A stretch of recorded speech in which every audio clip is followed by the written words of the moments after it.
Vous écoutez dans notre communauté.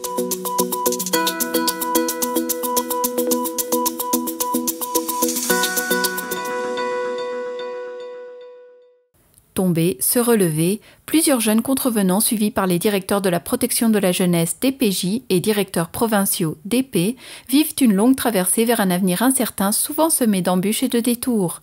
Dans ces cas, l'intervention des DPJ et DP, de concert avec plusieurs partenaires, devient nécessaire et essentielle pour permettre à ces jeunes de retrouver leur équilibre. Michèle Frenette, directrice de la protection de la jeunesse et directrice provinciale pour la Gaspésie et les îles de la Madeleine, nous fait un constat du 20e bilan annuel sous le thème « En équilibre vers l'avenir ». Alors on se parle parce qu'au fait on a reçu donc dans le communiqué de presse le bilan annuel des directeurs de la protection de la jeunesse et des directeurs provinciaux qui avait comme thème en équilibre vers l'avenir. Et puis c'était aussi apparemment l'occasion de fêter. Il y avait comme le 20e anniversaire de l'application d'une loi. Est-ce que vous pourriez nous parler un peu de cette loi parce que ça, ce que je lisais, que ça découle pas mal de tout ce qui suit concernant l'adolescence puis les jeunes et leur avenir dans le fond. Tout à fait. Cette année, on voulait mettre un petit peu l'accent sur les deux chiffres, les deux lettres que les gens connaissent un peu moins de mon titre professionnel. Donc, j'ai le titre de DPJ, mais j'ai aussi le titre de DP, directrice provinciale. Tous les DPJ se sont fait attribuer au Québec de par la loi la responsabilité de l'application de la LSJPA, donc la loi sur le système de justice pénale pour adolescents. C'est une loi qui est fédérale comparativement à la loi sur la protection de la jeunesse. Mais c'est la loi où on a à intervenir auprès des jeunes contrevenants.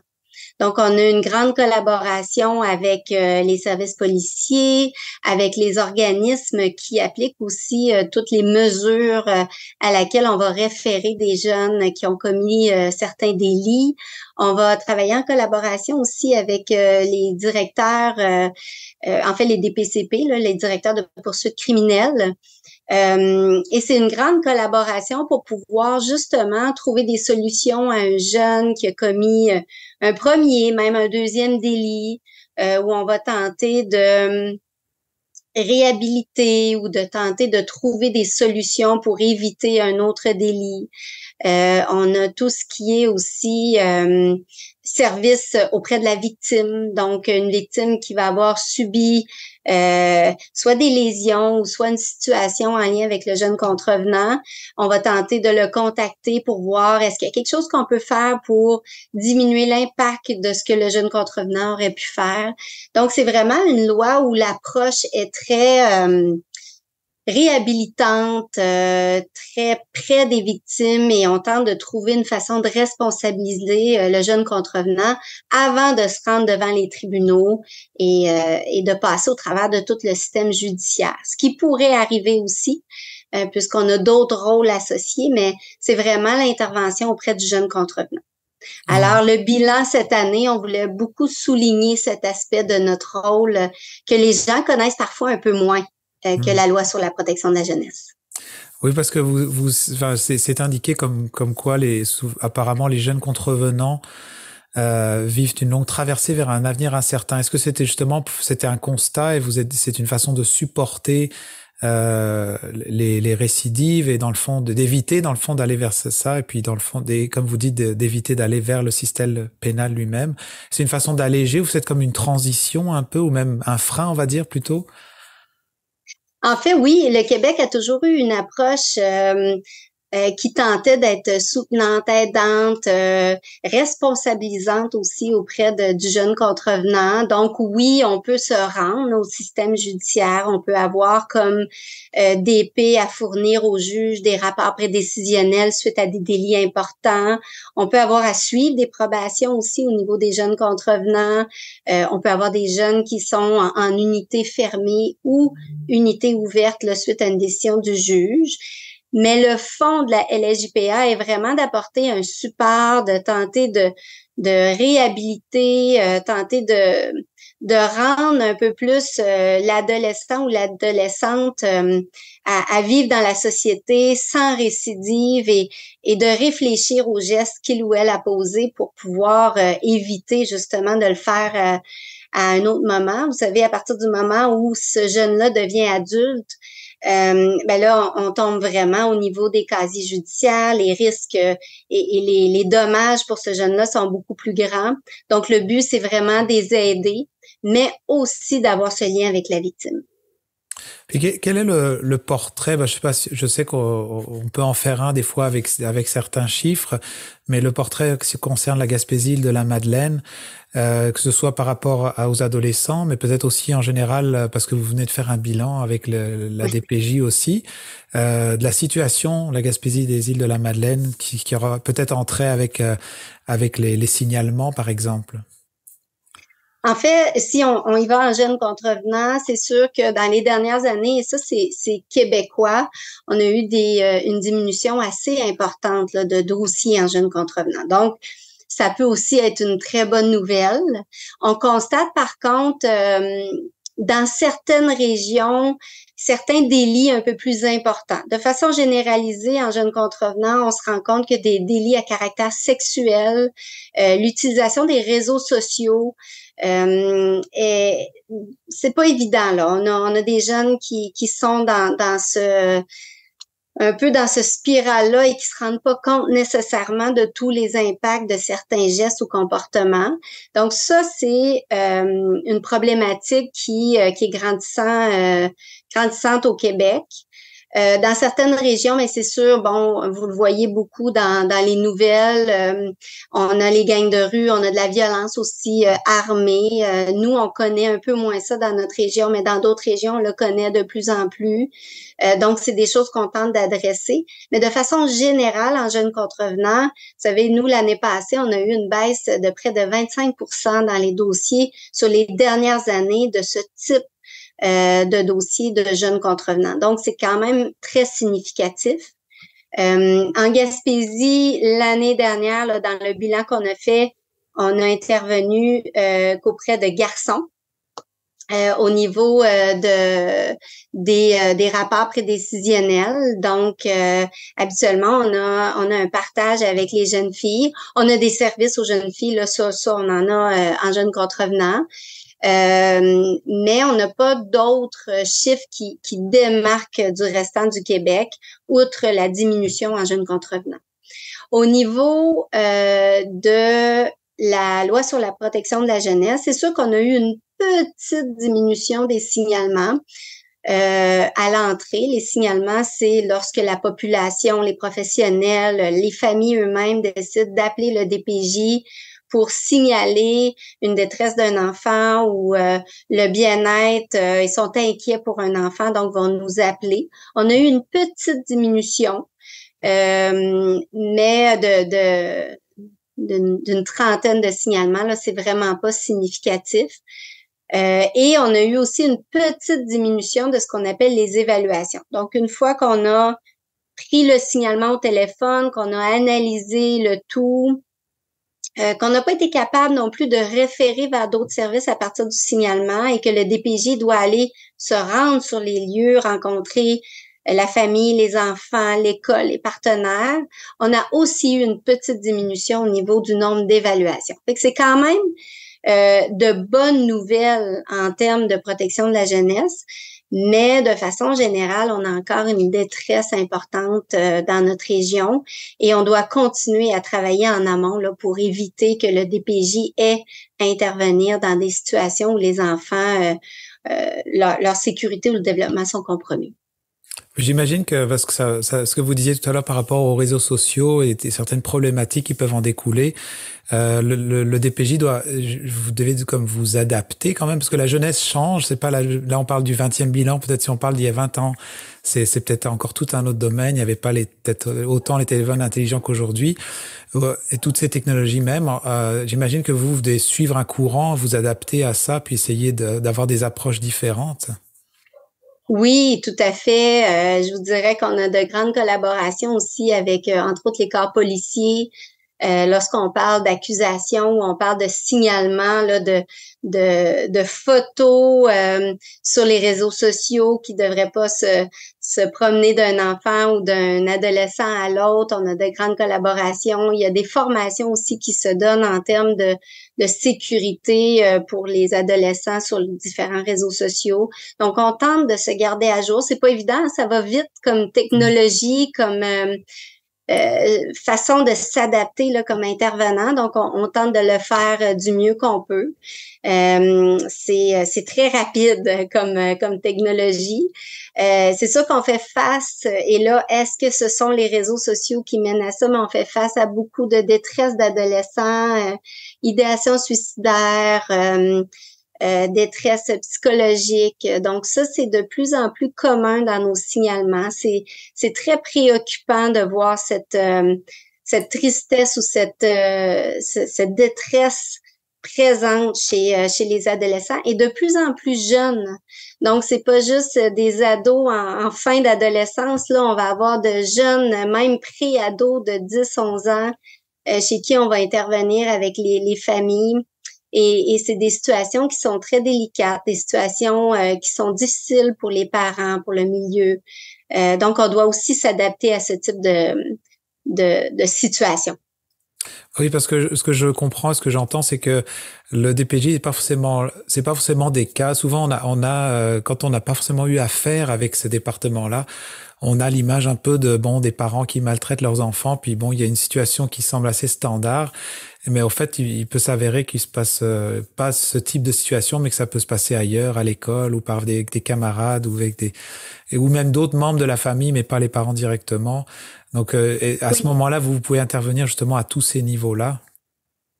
Oui, et vous avez raison dans le sens où c'est important de dire que même les parents parfois font appel à nos services parce que ils sont dépassés, ils sont eux-mêmes dans un contexte très difficile. Au Québec, un adolescent de 14 ans peut refuser des services. Donc, même si le parent tente d'avoir des services, tente de trouver des solutions, si l'adolescent ou l'adolescente n'est pas prêt à collaborer ou lui-même fait partie des services, ça devient aussi un défi, un enjeu pour un parent qui tente de toutes les façons de trouver des solutions et d'en arriver à aider leur enfant qui perçoivent en détresse. Donc, non, vraiment, on a différents parents qui sont très présents, qui tentent, qui collaborent énormément avec nous, qu'on tente de trouver des solutions pour leur enfant. Et vous savez, le DPJ n'est pas toujours la personne à intervenir. Donc, lorsqu'on réussit à motiver les gens à recevoir de l'aide ou à s'en aller vers d'autres types de services, on a beaucoup de collaboration avec les autres intervenants du milieu, que ce soit des organismes communautaires, que ce soit d'autres services du CIS de la Gaspésie et du CIS des Îles aussi en termes de services de proximité, de services, ce qu'on appelle les CLSC, etc. Donc, on va tenter de référer aussi une fois qu'on aura réussi à apporter un jeune ou une famille vers ce type de service. Donc, c'est important de savoir là, qu'on a de très belles collaborations de façon générale avec les familles. Donc, vous êtes comme un peu les premiers qu'on appelle, mais vous n'êtes pas forcément les premiers à intervenir. C'est vous qui dispatchez et qui aiguillez un peu en fonction de la situation avec les bonnes personnes. Ben, c'est sûr que le but, ce serait pas que le DPJ soit le premier à appeler. On a des services de type, quand les parents ont besoin d'aide, le 811 est disponible. Il y a des services info-conseil avec des travailleurs sociaux, des intervenants à 811. Donc, les parents peuvent toujours appeler à ce numéro-là pour avoir des services directs, que ce soit auprès d'eux ou leurs enfants. On a d'autres services. Dans tous les CLSC, il y a des services de proximité. Par contre, en effet, on a des parents ou même des jeunes eux-mêmes qui nous appellent. C'est sûr que lorsqu'on peut aiguiller vers d'autres services, si c'est possible, on va le faire, mais sinon, ça se peut qu'on aille à intervenir aussi. Puis j'aimerais, avec une dernière question qui semble peut-être un petit peu générale, mais que si on focus un peu sur la Gaspésie, les îles de la Madeleine, avec toute votre expérience, puis les chiffres que vous avez, le bilan que vous avez fait aussi dernièrement, est-ce qu'on peut dire, est-ce que la jeunesse en Gaspésie, les îles de la Madeleine se porte bien? C'est quoi la santé mentale, physique en général de notre jeunesse dans la péninsule? C'est une très grosse question de façon générale. Ce que j'aurais à vous répondre, c'est ce qui est intéressant dans notre région, c'est la proximité et la collaboration entre les différents services. Je vais parler vraiment avec nos partenaires, que ce soit les écoles, les CPE, le CIS des îles, les organisations communautaires, les autres programmes dans notre établissement. Le but, c'est vraiment de s'arrimer, de trouver des solutions avec les parents et le jeune, de travailler ensemble et éviter le plus possible de travailler en silo pour donner ce qu'on peut à la famille. On a, entre autres, on a fait un lancement dans la baie des Chaleurs et le but, c'est vraiment de l'apporter partout en Gaspésie, aux îles, du programme Ma famille, ma communauté. Donc, ça démontre vraiment, ce programme-là démontre l'importance de travailler ensemble comme réseau et comme organisme autour d'une famille pour offrir des services, offrir du support et à la limite même peut-être éviter de placer ou déplacer un enfant. Donc, je vous dirais, je pense qu'on a des enfants en détresse, malheureusement. On a des familles aussi en détresse, malheureusement. Le but, c'est d'éviter le tout ou du moins minimiser le plus possible. Mais je crois qu'on a un énorme réseau de collaboration autour des familles dans notre région. Et ça, c'est, je crois, sincèrement, une grande force qu'on a en Gaspésie et aux îles de la Madeleine. Il y a du support, hein, c'est ça, oui. Oui, tout à fait. J'ai vu que vous aviez sorti, pour ceux qui s'intéressent, qui peuvent aller voir sur Internet aussi, là, des histoires d'adolescents comme des témoignages. Est-ce que vous pourriez nous en parler un petit peu plus de ce projet? Oui, lorsqu'on a monté le bilan des PJDP de cette année, on aime toujours, comme des PJDP, apporter du quotidien, alimenter un peu la population sur qu'est-ce qu'on fait réellement, qu'est-ce que les intervenants au quotidien vont faire, parce que c'est un travail qui n'est pas toujours facile au quotidien. Il y a beaucoup de gestion de risque, il y a beaucoup d'interventions. C'est pas des interventions de 8 à 4, soir, fin de semaine, etc. Et on voulait démontrer par ces cas réels, parce que c'est des vrais jeunes qui sont suivis quelque part au Québec, qui ont accepté de nous parler de leur situation, de ce qu'ils ont vécu, de comment ils l'ont vécu avec les intervenants. Donc, j'invite en effet la population d'aller regarder sur le site Internet du CIS de la Gaspésie. Dans la section bilan des PJ, on a mis les études de cas, on a mis les jeunes qui nous ont parlé, là, leur histoire est présente, comment on a intervenu auprès d'eux. Et c'est vraiment magnifique. Ça a été une vraiment belle expérience de partager le tout avec de vrais jeunes ayant vécu au travers de notre système. Donc, ça vaut vraiment la peine d'aller explorer le tout. Si vous voulez aussi faire part, je pense que c'est important parce qu'on en parle beaucoup. On est dans une grande campagne de recrutement aussi au niveau des familles d'accueil parce on a parlé de ma famille, ma communauté, mais il arrive aussi de façon occasionnelle. C'est vraiment pas la majeure. C'est dans un peu moins de 30% des situations où on doit déplacer des enfants pour des moments très précis en famille d'accueil.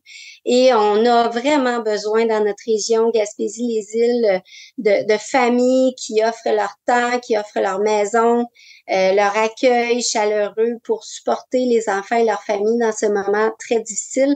Puis je vous dirais là que présentement, on est dans une grande campagne de recrutement. Donc, si c'est quelque chose que vous voulez faire passer comme message, là, c'est vraiment important cet aspect recrutement. Et les gens qui nous écoutent et qui entendent ce message peuvent vous joindre, j'imagine, par téléphone pour justement, s'ils seraient intéressés à faire partie des familles d'accueil? Tout à fait. Et je vous dirais que les gens ont juste à se présenter sur le site du CIS de la Gaspésie. On a une section famille d'accueil, il y a un numéro de téléphone, il y a des courriels. Et régulièrement, on a des séances d'information où les gens peuvent aller s'inscrire pour aller tout simplement écouter s'ils sont curieux un peu à savoir qu'est-ce qui se passe, poser des questions. On a les professionnels qui vont y répondre et ces séances d'information-là peuvent être un petit peu la porte d'entrée dans l'intérêt là, qu'une personne de la population peut avoir pour être famille d'accueil. Merci beaucoup, Michèle Frenette, pour vos informations. Ça me fait plaisir. Merci de m'avoir invité. Je suis disponible lorsque vous voulez parler de nos services. C'est gentil. Merci beaucoup. Vous écoutez Dans notre communauté.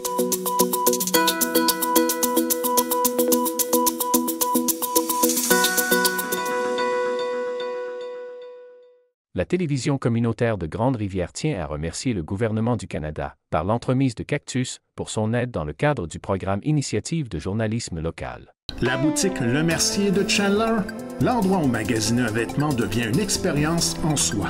Venez nous voir en magasin et soyez accompagnés par des professionnels soucieux de vous offrir la qualité, avec le style, l'originalité, et ce pour toutes les occasions. Nous avons de tout pour les sportifs, l'homme d'affaires et les occasions spéciales qui requièrent un service personnalisé pour faire de vos événements des moments inoubliables. 484 rue Hôtel de Ville Chandler, 418-689-2404 ou visitez notre page Facebook Le Mercier Chandler. Boutique Le Mercier, la référence en mode masculine en région.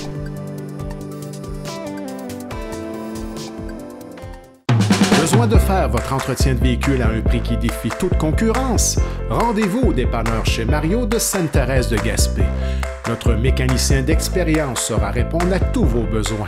Pour un service courtois lors de votre plein d'essence, dépanneur chez Mario, c'est l'endroit par excellence. Que ce soit pour l'épicerie, la bière, le vin ou le lavage de votre auto, au dépanneur chez Mario, on prend soin de vous.